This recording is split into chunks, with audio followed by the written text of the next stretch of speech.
Bwana Yesu asifiwe, watu wa Mungu. Ninaitwa Kaleli Peter, ninasali katika kanisa la TAG Dakawa, ni mwimbaji wa nyimbo za Injili. Ninapenda kukukaribisha katika tamasha kubwa la kumsifu Mungu ambalo tumeliandaa katika kanisa hili hapa. Basi wewe ambaye unanitazama, ninapenda kukukaribisha.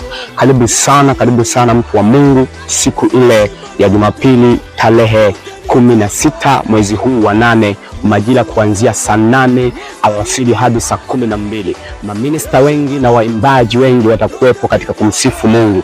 Na wewe unayenitazama, ninakukaribisha, karibu sana, tuungane kwa pamoja ili tumsifu Mungu katika roho na kweli. Tumewaka, hatuzimiki, tumewaka. Karibuni sana na Mungu awabariki sana. Mimi nitakuwepo. Wewe natarajia uwepo wako na Mungu akubariki sana. Amen. Mimi nitakuwepo. Wewe je? Mimi nitakuwepo. Wewe je?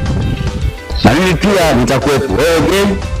Mimi nitakuwepo. Wewe je? Mimi nitakuwepo. Wewe je? Sisi tutakuwepo.